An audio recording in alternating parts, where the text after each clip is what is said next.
Halo, halo, apa kabar Anda semua? Assalamualaikum warahmatullahi wabarakatuh. Kita ketemu di hari Jumat, Jumat penuh barokah. Ini saya kira buat sebagian umat Muslim di Indonesia. Tapi buat Pak Syahrul Yassin Limpo, saya kira Jumat ini bukan Jumat yang penuh barokah. Ini Jumat ini bisa jadi malapetaka ya buat Pak Syahrul. Bukan dia ditahan oleh KPK, tapi dia hari ini dia bukan hari ini, bukan dia bertemu dengan Pak Jokowi setelah kemarin dia menyerahkan surat pengunduran diri kepada Mensesnek Pratikno. Tapi saya kira kita mesti sudah tutup buku ya episode Syahrul ini. Saya kira walaupun nanti kasusnya akan berlanjut karena ada soal pemerasan oleh Firly Bahuri dan sebagainya. Tapi episode dia sebagai seorang pejabat tinggi negara ini saya kira mesti tutup buku, dan saya kira ini jadi semacam tragedi bagi Syahrul karena dia sendiri cerita bahwa dia 25 tahun itu menjadi pejabat, itu mulai dari katanya, bahkan dia mulai dari lurah, katanya camat sampai bupati dan wakil gubernur dan kemudian jadi menteri. Tapi akhirnya ini nggak enak ini, walaupun sebenarnya kalau kita lihat jejak digitalnya banyak juga ada kasus-kasus sebelumnya dia lolos gitu. Apakah mulai dari ketika masih jadi bupati di Goa, kemudian jadi gubernur. Nah, apakah sekali ini juga dia akan lolos? Nah, itu saya kira mesti jauh lebih menarik ya. Iya ya, ini memang musibah ya bagi Pak Syahrul Yassin Limpo, tapi juga mungkin ini semacam introspeksi juga ya bagi dia Mas Hersu, karena memang Pak Syahrul ini sepertinya karakternya kan ekstrovert, terbuka. Kalau berbicara itu secara langsung, kalau saya lihat begitu ya, baik waktu masih menjadi gubernur maupun sekarang gitu, penampilannya di depan media begitu ketika direkam dan tidak itu kan agak-agak berbeda gitu ya. Bagaimana orang Makassar begitu kan mereka bicara apa adanya begitu, dan sebetulnya dari latar belakangnya kan orang tuanya tuh dari pejuang ya Mas Irsu ya, dan ini termasuk keluarga yang high profile, yang maksudnya keluarga yang terpandang lah itu kalau di Sulawesi Selatan gitu. Dan ya kita akan melihat ini bagaimana, tapi saya yang apresiasi adalah sikap dari Suryo Paloh Mas Hersu, yaitu yang dia meminta agar menemui Pak Jokowi dan mengundurkan diri gitu. Jadi Ya. bukan bertahan ketika belum ditetapkan sebagai tersangka begitu kan, secara definitif belum penetapan sebagai tersangka.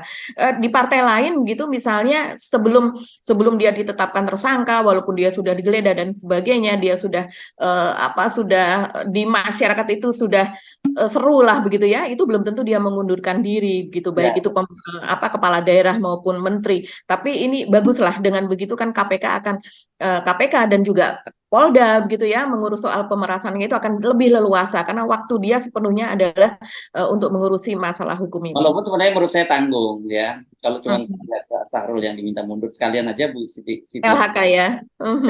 kan sudah kemungkinan ini adalah momentum buat Pak Jokowi untuk betul-betul membersihkan Nasdem dari kabinet. Daripada di reshuffle, menurut saya lebih gagah mengundurkan diri, diminta mundur Ya, semua, dikapitalisasi gitu loh. Ini kan betul. tinggal pendaftaran Pilpres tinggal berapa hari lagi gitu ya. Kampanye bisa dikapitalisasi ketimbang nanti di reshuffle itu nggak enak gitu ya. Sama dengan kayak Pak Sahrul, ini kan masih lumayan gagah dia mengundurkan diri. Beda dengan Johnny G. Plate kan ditangkap, ditahan, dan kemudian dia mau dia berhentikan kan gitu. Itu kan nggak enak. Lebih keren kalau mundur gitu. Apalagi kan kemarin kelihatannya Pak Jokowi kan udah mau ganti tim ini dengan masuknya Demokrat ya. Ada media yang menyebut bahwa sebenarnya Pak SBY ketika bertemu di istana itu, di istana Bogor, ditawari dua posisi kan, Menteri Olahraga atau Menteri Lingkungan Hidup dan Kehutanan. Nah, posisi Menteri Lingkungan Hidup dan Kehutanan kan sekarang dijabat oleh Siti Nurbaya Bakar. Jadi itu sinyal bahwa Siti Nurbaya Bakar juga akan di reshuffle. Jadi menurut saya lebih baik sebenarnya ya mundur aja dulu sebelum di reshuffle oleh Pak Jokowi begitu loh Mbak.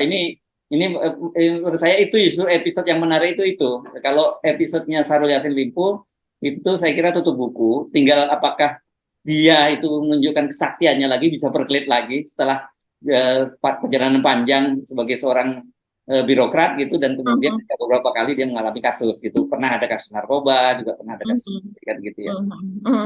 Iya ya betul. Kalau kali ini kan kabar-kabarnya ada tiga ya, kejual beli jabatan, terus kemudian gratifikasi dan juga TPPU. Kita tidak tahu ini dari ketiganya ini apakah tiga-tiganya ataukah hanya salah satu atau salah dua begitu. Tapi yang jelas kalau kita ingat apa yang dikatakan oleh Pak Syahrul Yassin Limpo itu sekitar 1 tahun yang lalu dia di hadapan DPR, itu dia ketika ditanyakan soal pupuk misalnya Mas Heru Herssu, karena dia sebagai Menteri Pertanian seharusnya dia mengadakan pupuk, jaminan bahwa petani itu mendapatkan pupuk sehingga panen itu melimpah sesuai dengan target begitu.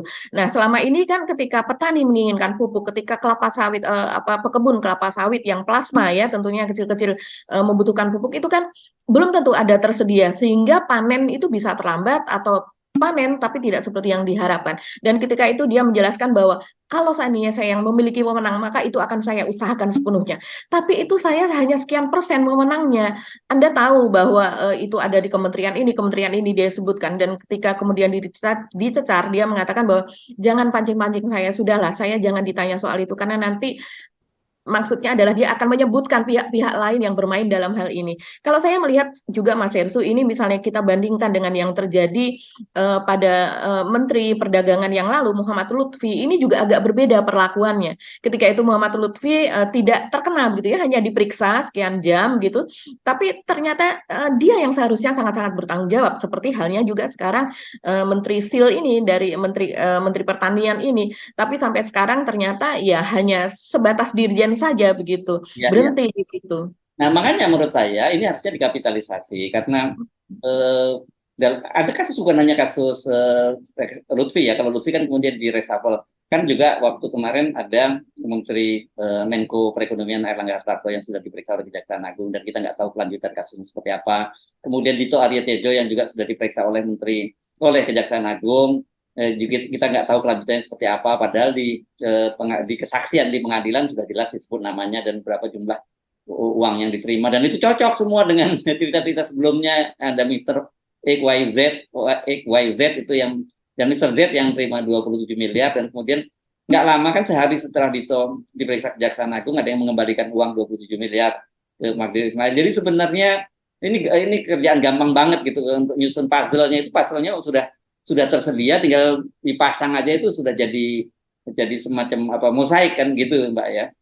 Iya betul sekali. Dan satu lagi misalnya, ada yang sampai sekarang itu yang dipanggil sebagai saksi dan belum bisa datang. Misalnya adalah staf ahli dari Sugiono, yaitu Oh, anggota iya, iya, DPR iya. Komisi 1. Nah, Nastri Johan atau siapa namanya itu Mas Herssu. Yang dia dikatakan ketika di sidang pengadilan begitu, namanya disebut dan dia yang menerima angka 70 miliar tersebut yang kabarnya begitu akan disebarkan di Komisi 1. Mereka menyebutnya K1 tapi K1 itu artinya adalah Komisi 1 begitu. Ini kan sebagai bentuk gratifikasi atau bentuk suap begitu ya. Tapi ini kemudian yang bersangkutan ini hilang begitu saja dan sampai sekarang belum tahu kabarnya. Ini kan juga sebuah keanehan juga Mas Herssu dan Ya, ini ya. tidak mencuat loh, tidak mencuat keluar. Maksudnya tidak banyak dipercakapkan padahal nilainya adalah 70 miliar, nilai yang sangat besar juga. Dan itu sekarang mereka-mereka ini kan ada di partai-partai yang jadi pendukung pemerintah kan begitu. Betul, Jadi yang mendukung pemerintah, betul. Begitu juga dengan nama dari suami Mbak Puan Maharani sebagai pemilik dari sebuah perusahaan di mana di rootnya itu memang sudah dicokok begitu kan. Dan perusahaan itu dimiliki oleh Puan Maharani dan juga Arsyad Rashad yang sekarang sebagai ketua tim pemenangan nasional dari Ganjar begitu dari kubu PDIP dan kawan-kawan. Walaupun kabarnya Arsyad Rashad ini hanya memiliki nilai kecil pada saham yang dimiliki perusahaannya dimiliki oleh suami Puan Maharani. Orang juga banyak mendesak Mas Herssu. Netizen mendesak kapan ini diperiksa suami dari Mbak Puan begitu kan. Dan tampaknya hanya akan berhenti di jabatan direktur utama saja. ya, ini menarik ya. Jadi banyak sekali kalau mau bongkar-bongkar, mau bersih-bersih, Hmm. ya termasuk juga Firly Bahuri. Mesti dijelaskan karena walaupun Firly sudah membantah, tapi kan tidak cukup hanya bantahan-bantahan saja dan penyidik kan pasti punya. Kan ada dua kasus nggak hanya si Polda Metro Jaya. Satu kasus yang lainnya adalah pelaporan dia membocorkan dokumen pemeriksaan di KPK kan yang sudah ditangani oleh Polda Metro Jaya karena kalau nggak salah seingat saya statusnya sudah naik ke penyidikan gitu dan waktu itu kan Kapolda Metro Jaya Irjen Karyoto menyatakan bahwa dia tahu persis duduk perkaranya kasus itu ya iya wong dia mantan deputi dan penindakan tapi sampai sekarang kan kasusnya belum tahu kabarnya berlanjut atau tidak apakah itu kemudian harusnya kan nggak boleh digantung seperti itu apakah Phil itu jadi tersangka atau sebenarnya dia tidak bersih kan itu harus dijelaskan gitu pada publik. Jadi ini yang begini-begini ini yang membuat kita juga jadi tidak terlalu berharap karena hukum ini digunakan untuk kepentingan politik hanya untuk menghajar lawan-lawan politik untuk berangus lawan politik. tapi kemudian bersamaan untuk menyandra para kawan-kawan politik yang diharapkan nanti ketika dia misalnya kabur dari koalisi pemerintah ya tinggal kartunya dibuka, dan itu terjadi pada Nasdem ya. Ini untuk menggarisbawahi bahwa harus bukan berarti kemudian kita menyimpulkan oh ini nggak ada kasus korupsi pada Syahrul Yassin Limpo karena dia ini karena oposisi saja. Saya kira nggak fair juga untuk menyatakan seperti itu ya. Kasus hukumnya silakan ditangani secara baik. Tapi yang lain, menteri-menteri yang lain, pejabat-pejabat lain yang bagian dari pemerintah, ya harus juga ditangani dengan baik. Itu kan sebenarnya yang harus kita ingatkan selalu ya, Mbak Agi. Iya, iya, betul sekali Mas Hersu. Jadi kita berharap saja ya bahwa ini kasus ini semoga begitu ya dengan begitu banyaknya sorotan dari masyarakat, dari netizen dan juga kita makin bergulir nih suasana semakin menghangat ke Pilpres 2024. Kalau seandainya sekarang ini ditangani dengan tidak adil begitu ya, keadilannya tidak terlihat, maka kita khawatir maka akan semakin memanas situasi begitu. Semoga semuanya berjalan pada on the track lah. Ya ini kan karena ini semua ada dua kubu yang masih beringsatan kan sekarang ini karena pendaftaran calon presiden dan wakil presiden itu tinggal berapa hari lagi ya. Ini sekarang tanggal 19 Oktober ya. berapa nih sekarang? Tanggal 7 ya sekarang ya Mbak ya? Iya, sekarang tanggal 6 ya. Oh tanggal 6 ya sekarang ya. Oke. Oh iya tanggal 6. Tanggal 6 jadi kalau 19 itu kan berarti tinggal ya nggak sampai 2 pekan lagi gitu ya. Dan di saat singkat pendaftarannya hanya berapa tuh 3 hari saja ya. 19, 20, 21. Dan sampai sekarang kubunya Prabowo maupun kubu Ganjar belum bisa memutuskan siapa yang akan diusung menjadi calon wakil presidennya. Sementara di Mahkamah Konstitusi soal gugatan judicial review batas usia calon presiden dan calon wakil presiden sampai hari ini belum diputuskan. Padahal sebulan yang lalu kan Ketua Mahkamah Konstitusi menyatakan bahwa kasus ini sudah selesai diperiksa gitu. Jadi sebenarnya tinggal sidang saja di antara majelis hakim di Mahkamah Konstitusi kan begitu Mbak Agi? Iya betul sekali dan sudah ada bocoran juga dari Romahur Muzi atau Gus Romi begitu ya yang sekarang dia menjadi kedudukannya apa ya Mas Hersu, dia ada di Mahkamah Partai begitulah kurang lebih di P3 ya. Dia mengatakan bahwa ini pertimbangan kalau nggak salah.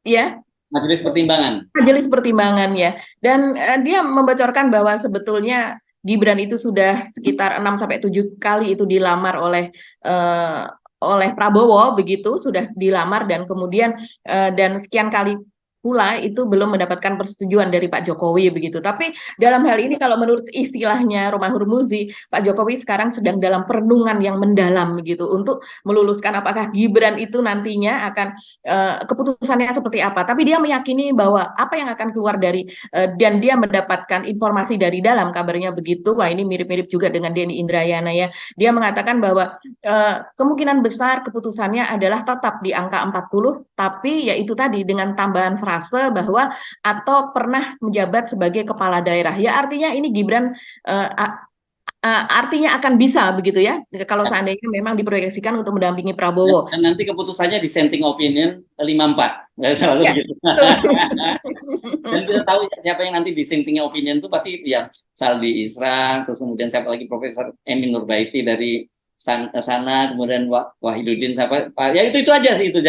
Dan ini mereka jadi dengan begitu mereka nanti bisa mengklaim ke publik bahwa oh ini sangat demokratis karena diputuskan ada dissenting opinion. Yang enggak lah, yang memang dari setting posisinya yang menang itu selalu yang 5 gitu, yang 4 ini tugasnya memang jadi lipstiknya Mahkamah Konstitusi kan gitu ya.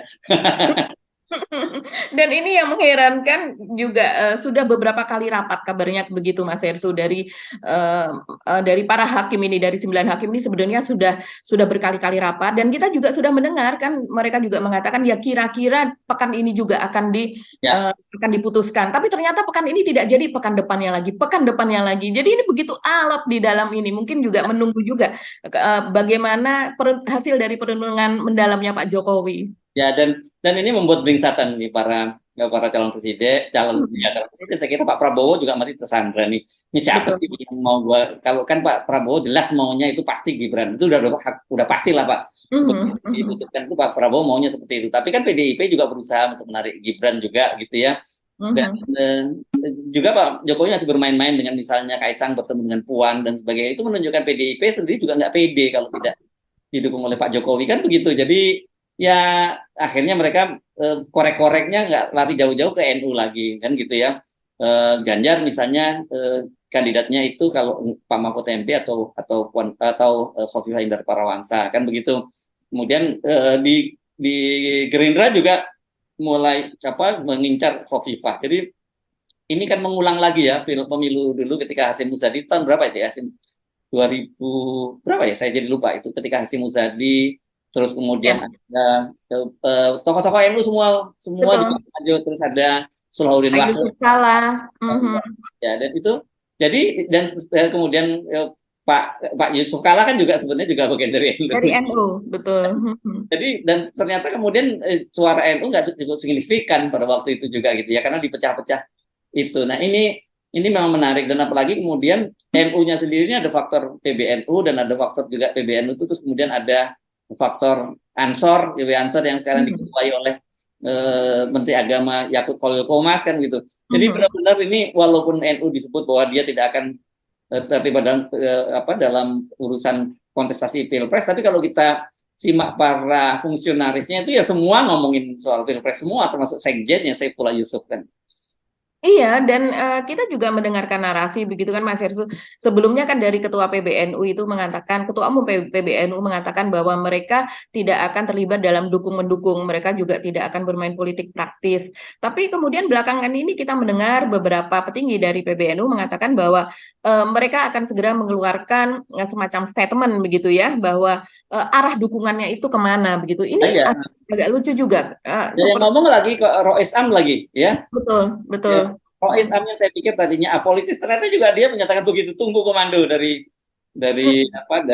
PBNU nanti ya. Iya. Putusannya siapa yang didukung, berarti ya NU tidak netral lagi dong dalam Betul, dan kita bisa menduga juga dari sekarang kemana arah dukungannya. Rois Am ini kan juga kabarnya sudah beberapa kali diminta oleh Ibu Megawati kan untuk mendampingi Ganjar, tapi dia menolak begitu. Dan sekarang dia mempunyai narasi seperti ini. Dan kita juga tahu Mas Hersu, uh, uh, Menteri Agama kita itu kan diminta oleh Pak Jokowi begitu ya, menjadi ketua dari semacam komunitas untuk moderasi agama seperti itu kan, baru saja di akhir September. Dan kemudian juga terjadi, kita tahu itu ada saling silang lah, saling apa namanya, balas suara begitu, ketika Menteri Agama ini memberikan pandangan bahwa jangan lihat jejak dari para capres ini, dan kemudian juga jangan memilih capres itu yang memiliki latar belakang dulu pernah memainkan politik identitas dan menggunakan agama itu sebagai cara untuk meraih kekuasaan. Dan dia juga mengatakan soal itu terjadi di Pilgub Jakarta, dan kemudian juga 2 kali di Pilpres ya. Ini jelas yang untuk Pilgub Jakarta jelas dia menunjuk kepada Anies begitu kan. Terus ya. kemudian belum lama pada tanggal 4 kemarin dia juga dipanggil oleh Pak Jokowi, kemudian bertemu Pak Jokowi. Orang menduga-duga juga bahwa ini ada hubungannya dengan dia yang di media begitu ya, walaupun tidak bertemu langsung, tapi di media saling berbalas pantun lah dengan sangat keras begitu dengan Caimin, yang dia Caimin mengatakan bahwa apa yang dia katakan itu adalah omongan buzzer. Dan kemudian Jazilul Fawait, wakil ketua umum dari PKB, juga mengatakan omongan dari Menteri Agama ini tidak pantas diucapkan oleh seseorang Menteri Agama yang dibayar oleh rakyat yang seharusnya netral. Itu seperti omongan pinggir jalan, dia mengatakan begitu. Sementara Caimin mengatakan bahwa itu adalah omongan buzzer. Nah, ini ramai sampai sekarang Mas Hirsul, karena kabarnya PKB kan akan mendisiplinkan. Nah, yang terakhir ini dia mengeluarkan surat edaran begitu kan, surat edaran bagi para penceramah yang dia tidak menunjukkan secara spesifik bahwa ini hanya untuk yang beragama Islam, yang tentunya penceramah ya semua agama begitu. Tapi kita tahu ini diarahkannya adalah juga ke situ Mas Hersu begitu. Pasti. Jadi kalau moderasi agama itu artinya itu tudingan pasti radikal Islam. Itu udah pastilah nggak akan kemana-mana itu. Dan Ya. ini yang masih terus dimainkan oleh rezim pemerintahnya Jokowi itu gitu ya. Ya, dan kita meyakini dengan tidak adanya visi misi menteri, maka surat edaran ini pun adalah merupakan visi misi dari Pak Jokowi begitu. Jadi apapun isi surat edaran, yaitu bahwa tidak boleh memainkan ini, dan kemudian para penceramah begitu diharapkan mereka adalah yang berasal dari Islam moderat begitu, tidak boleh apa namanya.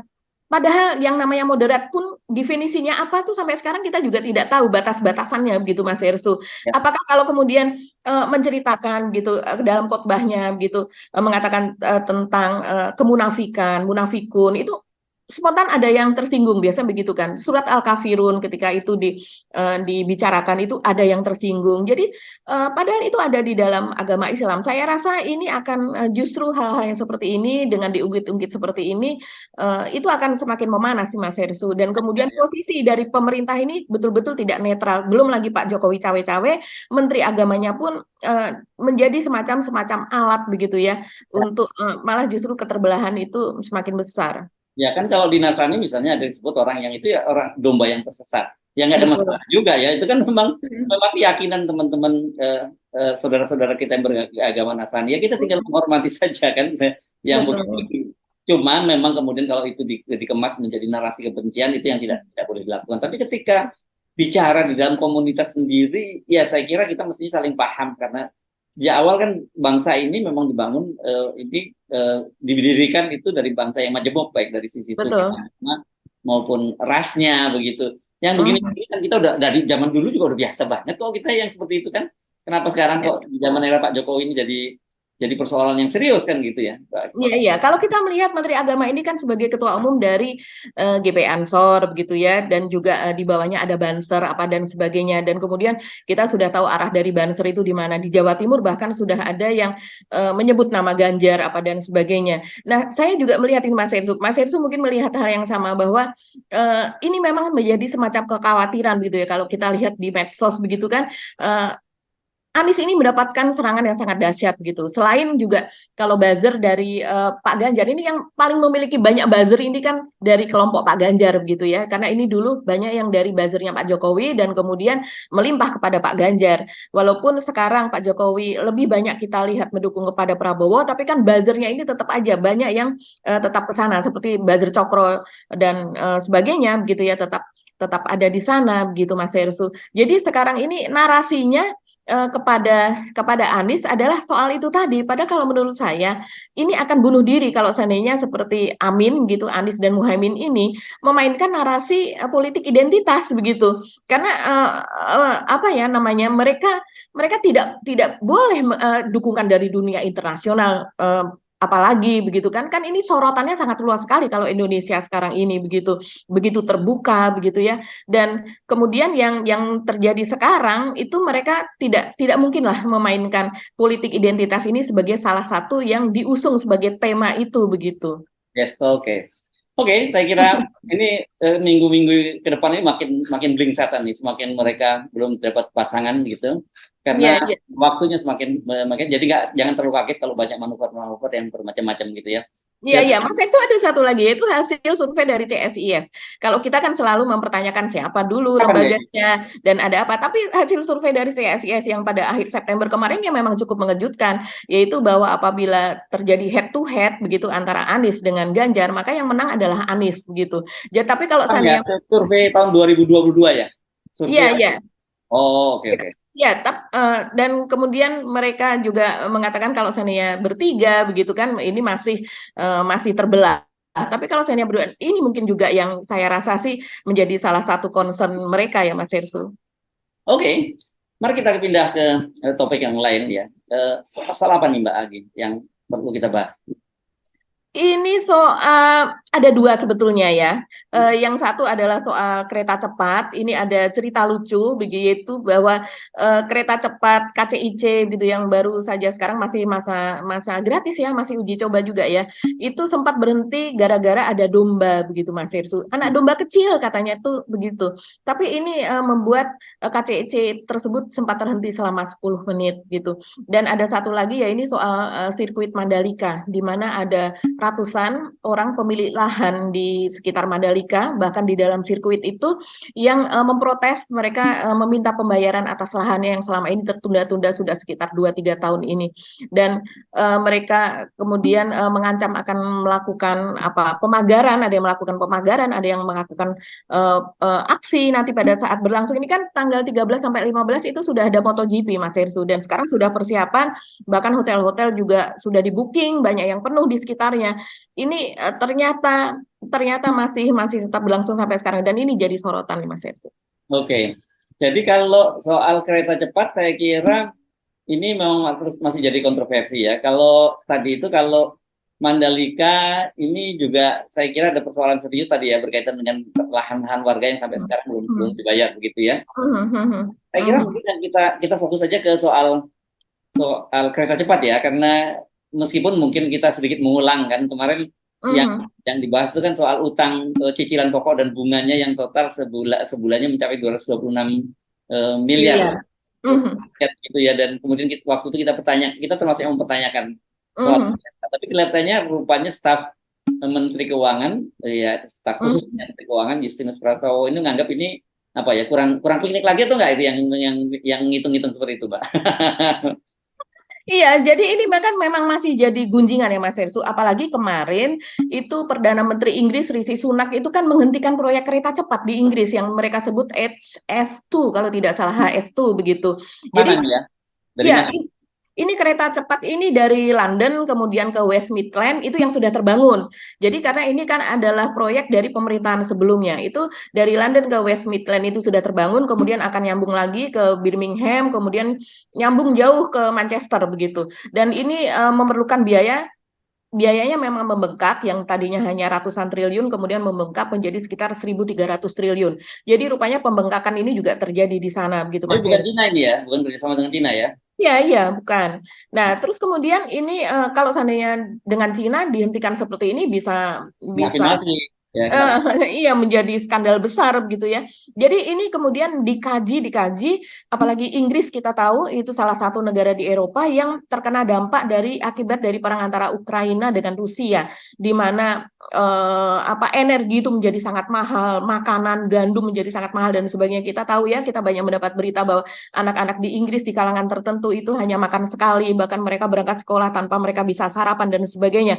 Nah, ini rupanya itu tadi Mas Hersu, kepekaan dari seorang pemimpin itu kita bisa lihat apa yang terjadi pada Perdana Menteri Rishi Sunak ini. Dia akhirnya memutuskan untuk tidak melanjutkan proyek tersebut, berhenti di West Midlands dan kemudian sisa dari uang tersebut yang sekian sekian triliun itu akan digunakan untuk 100 proyek yang disebar di semua kota atau di semua wilayah begitu. Yang antara lain itu misalnya untuk pembuatan jalan, terus kemudian untuk membangun kereta lokal yang menghubungkan antara satu kota dengan kota yang lain, untuk membangun jalan raya dan juga untuk semua yang berhubungan dengan kesejahteraan masyarakat. Dan ini disambut dengan sangat baik oleh warga Inggris. Kalau kita melihat hal ini, Mas Hersu, ini sebenarnya cerminan untuk Indonesia juga sih. Kita harusnya bisa bercermin dengan apa yang terjadi di Inggris saat ini ya. Karena itu juga yang terjadi di sini ketika kita menggelontorkan misalnya 100 sekian untuk kereta cepat ya 100 sekian triliun begitu, dan kemudian kita harus mencicil selama 30 tahun dan sebagainya, malah akan ditambah sampai ke Surabaya dan sebagainya. Ini menjadi pertanyaan besar sebenarnya, siapa sih yang diuntungkan dalam hal ini? Yang menanggung juga rakyat begitu. Nah, tadi Mas Hersu menanyakan soal jawaban dari Justinus Prastowo begitu kan ya. Ini memang ditanyakan Mas Hersu dan ini cukup ramai nih. Ini di X ya atau di Twitter ada netizen Ali Sarif, ini salah satu pegiat media sosial ya. Dia menanyakan begini, berapa cicilan utang per bulan kepada Cina untuk kereta cepat Jakarta-Bandung? 226 miliar selama 30 tahun. Dari mana uangnya? APBN, pajak rakyat se-Indonesia. Artinya orang Papua, orang NTT, orang Ambon turut membayar untuk mereka yang menikmati kereta cepat Jakarta-Bandung tersebut. Dan kemudian ini dijawab oleh Justinus Prastowo. Dia mengatakan bahwa ini keliru, saya luruskan. Yang melakukan kontrak pinjaman untuk cost overrun adalah PT KAI dan CBD, yaitu China Development Bank ya. Yang akan mengangsur ya PT KAI, sumbernya dari pendapatan mereka. Antara lain kontrak pengangkutan dengan PT Bukit Asam. Jadi bukan cicilan dari APBN, dia mengatakan demikian. Terus ini banyak sekali yang kemudian netizen yang menjawab.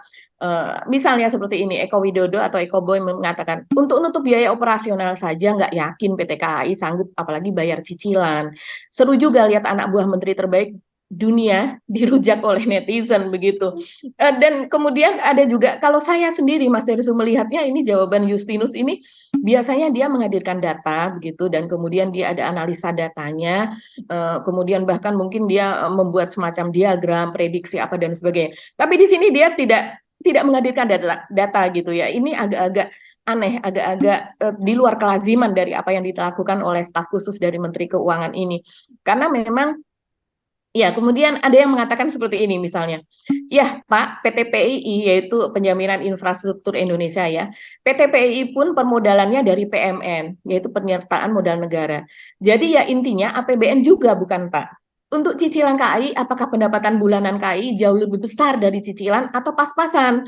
Dia mengatakan demikian. Nah, tadi kan Yusinus mengatakan bahwa PT KAI antara lain mendapatkan pendapatan dari hasil pengangkutan ketika dia mengangkut batu bara. Mungkin dia pikir orang akan sulit untuk mendapatkan data itu, begitu Mas Hersu. Tapi ternyata yang namanya main Twitter itu memang Twitter itu salah satu platform yang memainkan itu banyak sekali orang pebisnis, kemudian orang berpendidikan, orang yang mengecap perguruan tinggi dan sebagainya. Memang itu platform ini agak berbeda ya dari IG, dari Facebook dan sebagainya. Dan kemudian ada yang mencantumkan, mengunggah begitu Mas Hersu, yaitu rincian pendapatan dari pihak yang berelasi dengan PT Bukit Asam begitu yang tadi disebut dimention oleh Prastowo, yaitu misalnya pada tahun 2022 yaitu di situ pendapatannya begitu ternyata tidak besar Mas Hersu. PT Telkom misalnya ini salah satu BUMN yang terbesar ya yang kita miliki itu hanya mendapat 23 miliar 491 ribu begitu. Dan kemudian industri kereta api itu mendapatkan hanya 21 miliar 918 ribu, kurang lebih segitu. Jadi hanya 21,9 miliar saja. Jadi kalau Berapa seandainya bulan? itu dalam 1 tahun, dalam Oh, tahun padahal kita tahun ngomongnya kan bulanan ini kan untuk betul betul. hutangnya aja kan 226 miliar itu kan setiap bulan itu ya cicilan bunga pokok dan cicilan pokok dan bunganya begitu ya. Betul, Ya. betul. Dan operasional setiap harinya saja itu kan sudah besar sekali Mas Hersu di luar itu kan kalau operasional itu hanya untuk cicilan bunga ya, untuk Ya, ya. cicilan bunga. Nah, sementara untuk operasional per hari, misalnya ini angka-angka yang kita prediksi. Kereta itu kan penuhnya sekitar 556 penumpang Mas Hersu. Kereta cepat itu untuk sekali jalan gitu. Ya, ya. Nah, sekarang kalau seandainya harga tiket supaya orang banyak yang naik gitu ya, harga tiketnya sekitar 228.000 misalnya. Ini ada netizen itu yang apa namanya membuat hitung-hitungan. Maka mengantongi pendapatan itu sekitar 127.212.000 begitu ya per harinya begitu. Nah, per sekali jalan maksudnya. Kemudian dalam sehari itu ada 22 perjalanan karena ada 22 rangkaian kereta. Kalau sekarang kan masih 2 kali sehari dari Jakarta, 2 kali sehari dari Bandung begitu.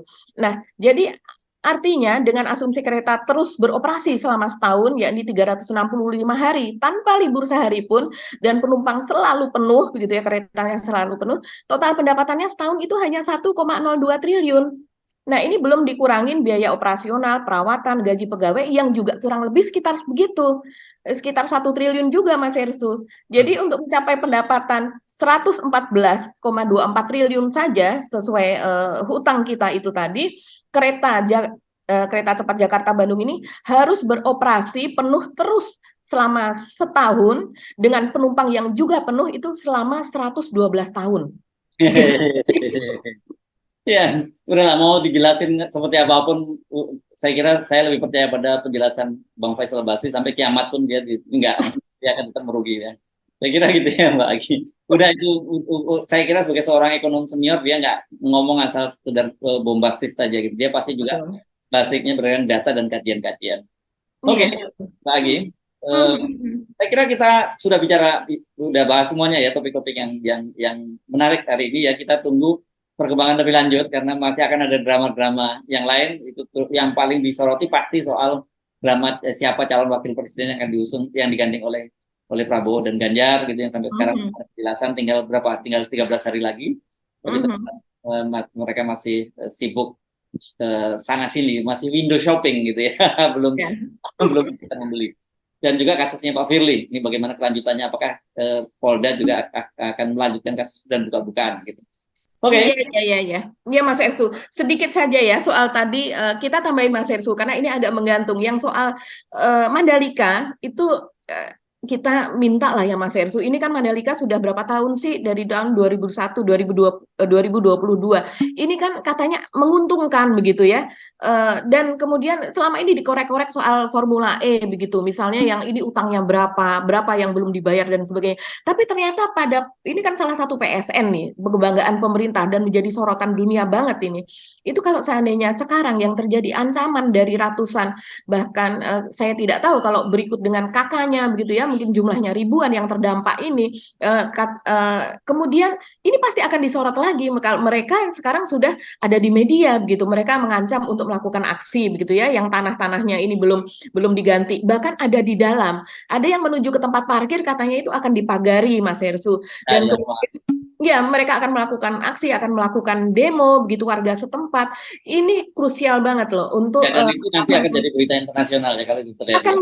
akan menjadi berita internasional banget gitu, dan bahkan mereka ini sebetulnya mereka membayar pajak, jadi selama lahannya itu sudah dicaplok oleh Mandalika tapi mereka masih memiliki suratnya dan mereka tetap membayar PBB apa dan sebagainya setiap tahun. Ini kan aneh, berarti mereka membayari pemerintah begitu kan. Ini apa ya, skema-skema semacam ini, dan ini kemudian kalau tidak diberitakan media ya orang-orang tidak tahu begitu. Ini diberitakan oleh media saja masih anteng-anteng. Bahkan ada yang mengatakan begini, Mas Hersu, mereka kan ada yang sebagian di tikungan 3 dari sirkuit tersebut, ada juga yang di tikungan 9 dan 10. Yang di tikungan 3 ini bahkan ada mungkin karena ini orang tua ya, di situ katanya sudah banyak juga yang mereka menghuni situ kan sudah lama sekali, yang mengatakan hati-hati di tikungan 3 itu sering terjadi kecelakaan karena mereka tidak ridho itu Oke, nah ini dipakai susah. lahannya. Ini nggak ada pawangnya kalau yang begini ini. Iya, kalau ini nggak ada pawangnya. Oke, Magi, kita ketemu lagi ya pekan depan. Baik. Sampai ketemu pekan depan. Selamat menikmati hari libur. Saya Arif. Dan saya Agi Beta, terima kasih atas perhatian Anda. Tetap salam 0%. Wassalamualaikum warahmatullahi wabarakatuh. Wabarakatuh.